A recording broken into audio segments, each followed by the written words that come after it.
돈이 모자라면 사고 싶은 게 있는데 돈이 모자라면 빨리 응찰해야 되니까. 아, 돈이 모자라면 빨리 응찰해야 되니까 이게 뭔 말이야? 응찰하러 갔잖아. 자, 여기에서 대출을 해주는 거예요. 잔금 대출을. 잔금 대출을 해주는 사람들이기 때문에 이 사람 명함을 제일 많이 받는 게 중요합니다. 그래서 이제 사실은 이런 것도 한 명함이 한 100개, 200개씩 가지고 있는 게 중요한데, 그래야지. 왜냐면 경매는 돈 놓고 돈 먹기이기 때문에 돈을 어떻게 굴리는가가 되게 중요하고, 돈을 대출해내는 능력으로 평가받아야 돼요. 여기가. 그러나 일반인들은 예를 들면 여기에서 이 사람들이 대출 안 됩니다라고 하면 쉽게 포기하는데 우린 또 뒤져야 되는 거예요. 그래서 경매 실력 중에 또 하나의 실력은 경매 대출을 어떻게 잘 받느냐도 실력이다. 아무리 좋은 거 받으면 뭐합니까? 내가 돈이 없어서 못 사면 그만인데, 그 돈이 예를 들면 막 너무 갭이 있으면 못 사겠지만 살짝 정말로 몇 천만 원, 몇 억 원이죠. 큰 거 같으면 몇 억 원일 수 있죠. 그 정도만 가지면은 돈을 벌 수 있는 기회가 있어도 자기가 대출을 못함으로써 대출할 능력이 모자라면은 또 그게 나가리가 되는 일이 많아요. 이 계통은. 그러니까 모든 능력이 골고루 있어야 되는데, 대출을 잘 받는 능력 중에 하나, 기본적으로 대출하는 분들의 명함을 훑어오라. 기본이다, 기본. 그래서 주로 이제 문자로 해도 되고 전화로 해도 되고, 여러분들이 낙찰받은 사건 번호를 알려주고, 요거 최대치까지 최대치 최저금리로 뽑아서 알려주세요. 그러면 저 사람들이 전화로 알려줍니다. 그럼 이제 그 중에 이제 컨택을 해서 잔금을 치르는 경우가 있다. 아시겠죠? 네. 물론 이제 이건 일반적인 능력자들이죠. 근데 이제 물론 대출을 특별한 경우에 더 많이 받으려는 경우들도 있습니다. 이게. 자, 요런 형태가 우리가 입찰장의 모습 중에 하나다. 그러면 오늘 강의는 좀 지루하긴 하다. 나도 얘기하는데 지루하네요. 자, 이 상태인데 여기서 중요한 게 여기에 있는 게시판입니다. 게시판. 여기. 제일 먼저 이제 우리가 9시나 10시까지 가거든요. 9시에 가면은 제일 먼저 은행에서 저는 이제 돈을 찾아요. 그래서 돈을 찾는 것을 미리 찾아가시는 분들도 있는데, 실제로는 저는 이제 맨날 현장에 가서 찾는 거를 습관화를 시켜놨습니다. 왜냐하면 돈을 갖고 돌아다니면은 아무래도 좀 스트레스가 좀 있더라고요. 그래서 현장에서 주로 찾는데, 돈을 찾고 요 법원에 들어가려고 할 때 10시쯤 되면은 게시판에 이제 종이가 붙습니다. 거기에는 뭐가 붙냐면은 그날 진행하는 물건이 붙어요. 그러니까 어떤 경우에는 내가 응찰을 하려고 실컷 차를 타고 와가지고 여기를 딱 보니까 내가 응찰할 물건이 연기나 변경이 되어 있는 경우가 있다. 그러면 미치고 팔짝 뛸 노릇이 된다. 하루 전날까지 고생하고 수익률표를 짜고 어떻게 할지 하면서 밤에 또 잠 안 자고 이렇게 해가지고 갔더니 변경 연기가 되어 있는 거예요. 그럴 때 굉장히 실망스럽겠죠.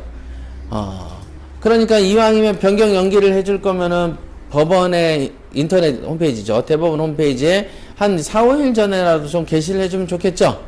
그럼 안 가면 되니까 하루 전날 보고, 안 그래요. 하루 전날까지도 안 올라와 있는 경우도 많습니다. 그래가지고 아침에 출발할 때, 우리 직원들이 있으면 출발하면서 그때 또 한 번 확인하는 경우도 있었어요. 그러면 그때까지도 괜찮았는데 법원에 도착하니까 법원 직원이 출근해서 연기 이렇게 쓰는 경우도 있다. 그러니까 이제 그런 거는 이제 어쩔 수 없는 거죠. 하지만 여러분들이 적어도 출발 전까지는 끊임없이 대법원 사이트를 보셔야 된다. 그래가지고 여기에 오늘 내가 응찰할 물건이 변경됐냐, 연기됐냐, 취소됐냐까지도 검토하셔야 된다는 거죠. 그러고 또 뭐가 있냐면 여기에는 뭐가 나오냐면 입찰 보증금이 기록이 됩니다. 그래서 A라는 사건에는 입찰 보증금 얼마 내 이렇게 적어놔요. 통상 여러분이 보는 경매 사이트를 보고 가셔도 되지만 실제로 어떤 경우에는 여기에 적혀 있는 금액하고 법원의 여러분들 보는 경매 사이트랑 적혀 있는 금액이 다른 경우가 많아요. 일단 민간 경매 정보 업체는 참고용으로만 생각을 하셔야 되는데 그거 믿고 또 보증금 적게 가져가지고 떨어진 사람도 있어요. 그러니까 설령 여러분들이 보증금을 갖고 가셔도 여기 게시판을 또 한 번 확인해야 돼. 10%인지 20%인지 금액까지. 금액이 표현되거든요. 얼마? 이렇게 반드시 요거 중요합니다. 게시판을 활용하라. 그러면은 입찰장의 모습을 이렇게 보면은 이제 이렇게 그 응찰하는 사람은 이렇게 라인이 있고 그 다음에 집행관 앞에 사건을 부르면 응찰자들이 모이고 떨어진 사람은 돈 받아서 나가고 붙은 사람은 사인해서 어떤 영수증을 갖고 나오면 대출 브로커들에게 명함을 받으라. 여기까지는 동선이 나와요.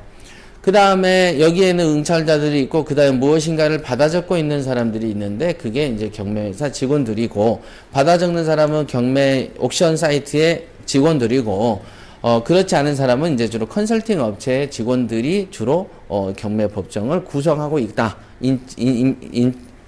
그 뭐라고 해야 되나? 인구 구성이 이렇게 배포가 되어 있어요. 그래서 여기에서 이렇게 딱 이 표만 딱 보시면 되고 이제 주의사항이라면은 몇 가지가 없습니다. 입찰장의 사람들은 좀 전에 말씀드린 대로 있는 것이고요. 그 다음에 입찰금을 출금하는 거에 대한 문제가 등장을 하는데 입찰금을 출금하는 것은 가능하면 사실은 추천하자면 당일날이 좋고 근데 이제 은행마다 내가 거래하는 은행이 다르다 보면은 법원 안에 있는 은행하고 자기가 주거래하는 은행이 다른 경우들이 있잖아요. 그런 경우는 이제 미리 찾아서 가기도 합니다. 그런 거는 이제 맞춰서 하시되 어떤 경우에는 돈을 찾으면서 돈을 찾아 놓고서까지도 낙찰가를 결정을 못 하기도 합니다. 저도 그래요.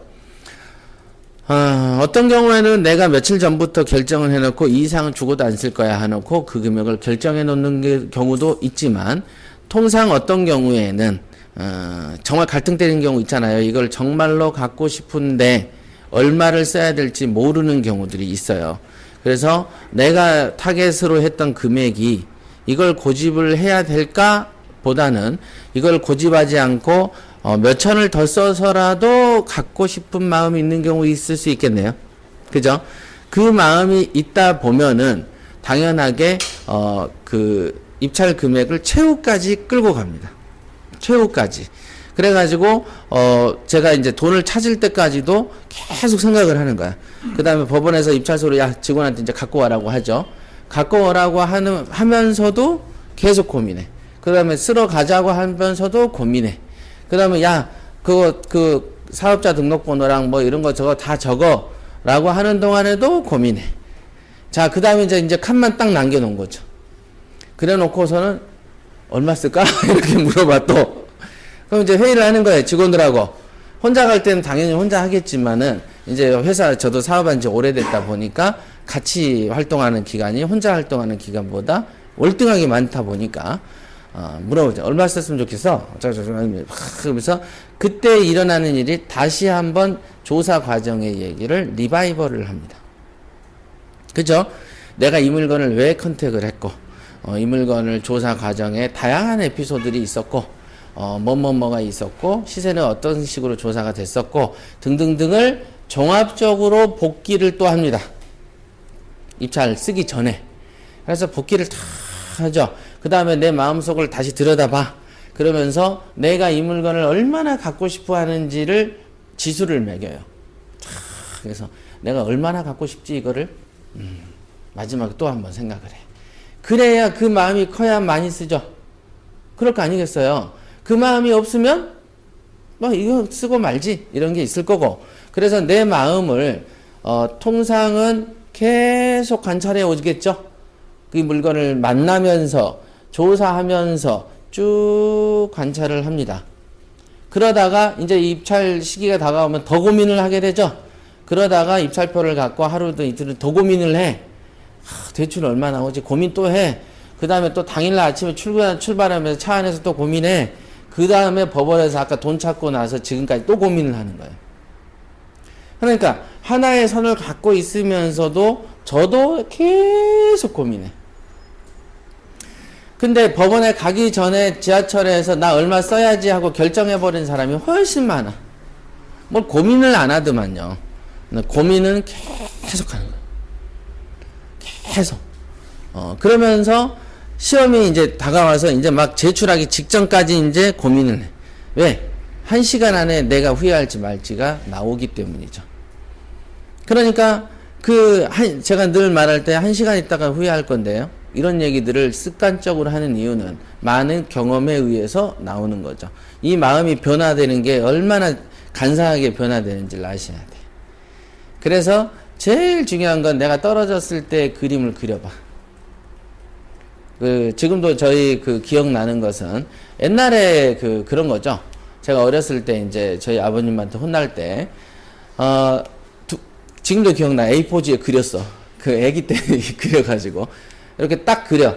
그 다음에, 야, 네가 이렇게 돼서 이 길로 가면, 우리 예, 아니요 길 있잖아요. 잡지에 보면. 이 길로 가면 너는 이렇게 되고 이렇게 돼를 얘기한 적이 있었어. 이 길로 가면 이렇게 돼. 그게 지금도 사실은 살짝 기억이 나는데, 지금 뭐냐면은 내가 이 금액을 고집해서 낙찰이 될 경우에 보여지는 미래와 떨어졌을 때 보이는 미래가 분명히 존재하긴 하죠. 그거는 나의 의지에 결정이 돼. 그러니까 그리고 제가 낙찰가 결정법을 제가 이제 다른 최고의 과정에서 얘기하지만은 두 번째 낙찰에서 떨어졌을 때 제가 중앙법원 기둥 앞에서 서서 10분 정도의 어떤 참선 끝에 깨달은 바가 낙찰가 결정법. 진짜요. 그게 오늘날 혼자서 하고 직원들 키우다가 오늘날의 이제 PT 프로그램으로 유입이 된 거예요. 원래 있었던 기술이에요. 원래. 따로. 그때 이제 10분 만에 딱 깨달은 거야. 아, 이렇게 하면은 낙찰가 결정을 하겠구나. 그때 그 마음속에 지금도 기억나요. 기둥 앞에 이렇게 서 있었던 200 차이로 떨어졌거든. 미치고 환장할 노릇이죠. 그때 그 마음의 변화를 저는 너무 구체적으로 알고 있어요. 지금 그러니까 법원에 이거를 쓸 때 마음을 더 들여다봐야 돼. 그래서 진짜로 떨어져도 후회 안 할 지금을 정합니다. 진짜로 떨어져도 후회 안 할 수 있겠냐? 그럼 대부분 그러죠. 예, 후회 안 합니다. 그래. 진짜로요? 예. 그러고 나서 30분, 40분 있다 통하면 아유 너무 아까워 죽겠어요. 이 얘기를 해. 옛날에 여담입니다. 시간이 조금 거의 끝났구나. 그래도 여담으로 얘기를 하면 옛날에 이제 우리 이사님으로 계시던 분이 이제 공군 대령이세요. 근데 이제 그분의 몇 년 후배인데 그분도 대령이에요. 그리고 대한항공 민항기 조종사죠. 목동에 있는 대단지가 아니고 뭐 10층, 10몇 층짜리 이제 그런 어떤 아파트죠. 대단지 아니에요. 근데 그 당시 조사를 우리가 했을 때 9억 5천 10억 이랬어요. 우리가 조사할 때. 근데 그분은 4억인가의 전세를 살았어. 다른 데서.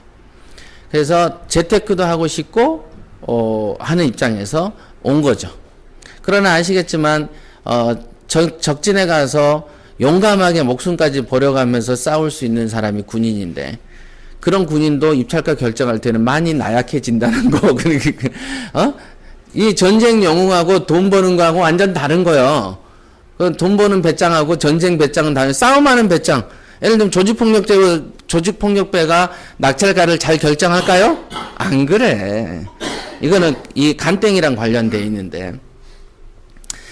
그래가지고 이거를 4억이 있으니까 사실은 대출 한 아파트는 7, 80%까지 그냥 나오니까, 이 집을 살 수 있었어요. 근데 본인이 조사를 먼저 가게끔 했어요. 그랬더니, 금매로 지금 7억 5천에 나와 있다는 거예요. 우리는 이미 9억 5천 10억 얘기를 해놨는데, 그러니까 얼마나 벙쪄요. 지금 가격이 6억 얼마였었어? 6억 8천인가 됐었어요. 그 당시에. 그러니까 7억 5천이면 살 수 있다는 거를 오늘 처음 만났어. 그래서, 그때 제가 말할 때, 이거는 7억 8천 이상은 써줘야 되는 거 아니에요.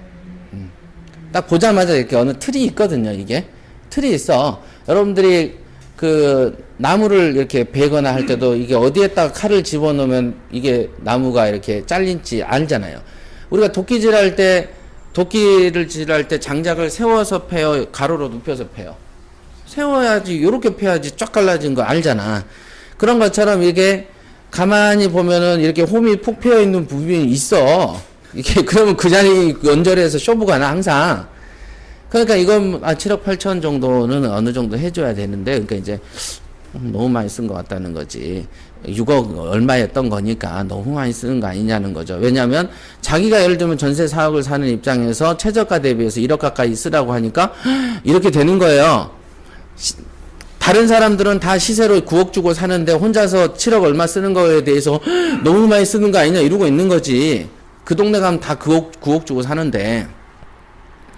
그래서 이제 그분한테 그래도 한번 갔다 오십시오 했더니 7억 5천에 이제 매물이 있다고 그러는 거예요. 그리고 그 집도 봤대.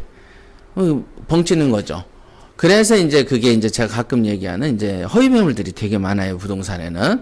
그러니까 시세 조사할 때 허위 매물들한테 또 많이 당합니다. 그래서 그거를 30분 안에 제가 몇 군데를 전화를 돌려가지고 그게 가짜라는 걸 밝혀냈어. 금방 나오는데 또 모르는 사람은 죽어도 모르는 게 이 세계죠. 그렇게 해놓고 응찰을 하기로 했어요. 응찰을 하기로 했어. 그러고 나서 제가 이제 응찰 가격을 결정할 때 7억 8천 이상을 쓰셔야 되고, 이거 잡으시려면 8억을 넘겨도 괜찮다. 왜냐하면 9억 5천 정도니까 지금 예를 들면 7억 8천 2백인가 얼마를 써라고 했을 때 그거를 쓰면 이전비 좀 8억 정도 돼요. 그러면 적어도 9억에 팔아도 1억은 차익이 생기잖아요. 그러면 본인이 전 재산이 4억인 입장에서 자신의 인생이 그때 50 몇 살이었으니까 인생 내내 바친 돈이 4억이 전세인데, 그 보증금인데, 이 한 건으로 1억이 늘어버린 거 아닙니까? 맞잖아요. 예를 들면 경제활동을 30년에서 4억을 벌었으면은 일종의 10년 가까운 세월을 단축시키는 효과가 있다라고 이제 또 설명을 해줬어. 우리는 자상하고 관대한 사람이니까 그 설명을 해줬어. 아니라는 거야. 이거는 7억 5천, 7억 7천 정도까지 써도 그 이상은 아니라는 거야. 자기가 계산하는 수익이 안 맞다는 거예요. 아니 그렇게 수익이 높으면 진즉에 부자 되셨어야죠. 근데 왜 지금까지 부자 안 되다가 요 자리 와서 그러냐. 그때 이제 나가 있는 직원한테 이런 멘트를 던져라. 만약에 조금 있다가 후회할 건데 진짜로 이 1억이라는 돈을 놓치고 후회 안 하시겠냐. 다시 물어봐. 근데 내가 화가 났었어. 왜냐면 직원이 그 금액을 설득을 못 시키니까 저는 가슴이 답답하고, 이거는 뻔히 불보도 뻔한데 그 답답하니까 막, 야, 다시 물어봐서 만약에 말이야, 이렇게 얘기해. 1시간 있다 후회할 건데 후회 안 할 자신 있는지. 10분 있다 전화가 왔어. 안 되는데, 설득이 안 됩니다. 그래서 내가 말한 대로 질문했더니 뭐래? 후회 안 한다는데요? 그럼 야, 그 금액 써! 그건 어쩔 수 없는 거니까. 남의 재산이니까 내가 뭐라고 할 수가 없지. 어느 정도까지만 딱. 그랬네. 그 다음에 전화가 딱 왔어요. 그래서 뭐라 드냐 떨어진 다음에 그랬더니 이 봉투 찾아가가지고 나오면서 아깝다. 세자 아깝다. 진짜. 그러니까 그거를 놓치면은 2번, 3번 또 도전하면 될 것 같죠? 경매가 안 돼. 왜냐하면 자기의 원동력, 마음이 식어버립니다. 대부분 어떤 촛불같이 흔들리거든요, 일반인의 마음이. 우리는 이제 용광로처럼 뜨거워서 애진간한 물로 부어가지고는 안 꺼져. 물이 증발을 해버려, 우리는. 워낙에. 그런데 일반인들은 초처럼 여기에서 이렇게 손가락으로 튕겨도 꺼져버리는 힘이 있기 때문에, 이런 거 한번 경험하면, 저 같으면은, 이게 될 뻔한 데서 내가 안 됐구나. 한번 더 해봐야지, 라는 마음이 생길 것 같은데, 조종사 운전해야죠. 그죠? 그 다음에 끝나버리다. 그렇게. 그런 식으로 이상의 인연이 끝나버린 사람도 많습니다. 그래서, 아깝다. 지금 아까 입찰금 제가 이거 지루하고 그래가지고 이제 재밌게 유도하려고 사례를 한번 던진 거죠. 모든 사람은 사례 얘기하면 눈이 초롱초롱해집니다. 다. 그래서 예비타로 사례를 하나씩 준비해. 그래서 우선은 아까 말한 것처럼 작성을 할 때 이런 서류들을 막 작성을 하고 비밀리에 작성하고 2번, 3번 살펴보기, 이 마음이 하기 전에 자기 속을 엄청나게 들여다봐야 돼요. 얼마를 쓸 것이냐. 진짜 후회 안 할 거냐. 그 마음이 있어요. 그 마음은 언제까지 간다? 글자를 쓸 때까지 간다. 써서 가져가는 사람도 꼭 있어요.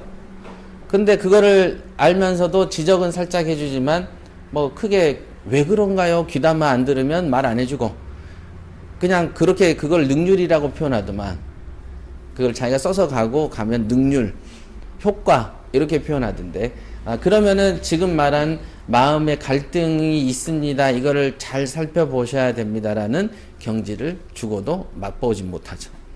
써서 가는 그런 습관은 미리 썼을 거 아니겠어요? 그러면 안 돼. 마음의 전쟁이 나야 된다니까요. 그 전쟁의 결과물에 따라서 승패가 나는 걸 겪어야지 이 감각이 생겨요. 얼마 쓰는 감각 이런 거 알고 싶으시죠? 근데 미리 쓰는데 어떻게 감각이 생겨? 갈등이 없는데. 그래서 그거 하는 거 딱 보면 이게 어디까지다 이걸 알아요. 자, 그런 게 있습니다. 그리고 이제 브로커의 명함 받기 배우셨고 비밀리에 작성 기본이죠. 어찌됐든 전쟁이니까 이것도. 그 다음에 두세 번 살펴보기. 저 같은 경우도 희한하게 돈 봉투를 분명히 지금 제가 제 손으로 넣었는데 두 걸음 걸으면 돈이 누가 훔쳐갔을 것 같은 거야. 그럼 다시 한번 열어봐. 이상하게 지금도 그런 마음이 있어요. 그 다음에 다시 한번 가가지고 아까 그 입찰장에 낼 때에도 다시 한번 내가 혹시 도장 안 찍었나? 또 봐요. 자, 그 마음을 어떤 마음인가를 알고 가셔야 돼. 그냥 동사무소에서 전입세대 열람 띄거나 할 때 쓱 갈겨가서 딱 내는 게 아니란 말이에요. 그 마음까지 알고 가야 비로소 고수가 된다. 아시겠습니까? 네. 자, 두 번 봤던 권리분석 책에는 이런 내용 없지. 네, 전혀 없습니다. 누가 이런 걸 써서 적어 놓겠어. 자, 일단은 오늘 강의는 1시간 지금 딱 됐고요. 질문 있으시면 질문. 아까 그 운동 아파트는 얼마 낙찰이 7억 7,200. 그러니까 7억 8천 썼으면 됐겠죠. 7억 7,500인가 얼마에 됐어요. 그러니까 그 사람이 제 시킨 대로 했으면 1,000만 원 차이지만 됐을 거고 어찌 됐든. 그때 뭐 1억은 벌었겠지. 그때 9억 5천 그랬거든요. 그러니까 지금은 얼마 됐는지는 모르겠어요. 근데 만약에 사서 한 1년 안에 날려버린다고 하더라도 적어도 세금 내 거 다 낸다고 해도 6천 7천 남죠. 그러니까 그런 기회들이 많은데 비끼는 걸 어쩔 수 있나요? 그지만 자기는 비꼈지만은 1등은 있다는 거. 그러니까 누군가는 그 사람의 부동산의 행운은 진다는 거죠. 1등이 있으니까 그 돈을 만진 사람 있을 거 아니겠어요. 그 주인공이 아닐 뿐이거든. 주인공이 되고 싶으십니까? 네, 한번 해보시죠. 근데 12월 달 공부했는데 왜 지금까지 기억을 못해. 도끼를 품으면은 한 번 보면 안 잊어버려야 되는 거예요. 그죠? 그 첫사랑 여자 기억나 안 나? 납니다. 그건 몇 년 사귀었을 수도 있겠구나. 우리가 마음에 들면 지나가면서도 기억하죠? 뭐야. 내 마음이 그게 아직 안 간 거지. 그러니까 내 마음이 가면은 한 번 봐도 알게 되는 거예요. 뭐 두 번, 세 번 봐야 안다는 것은 마음이 없든가 아니면 머리가 딸리든가. 둘 중에 하나. 자, 머리가 딸린 쪽 하고 싶어? 마음이 없는 쪽 하고 싶어? 둘 다 하고 싶지 않아요. 둘 다 예비된 질문, 말이 있었어, 내가. 자, 그러면은 질문이 없으시면 오늘 여기까지 하겠고요. 다음 달에 또 한번 뵙는 걸로 하겠습니다. 네.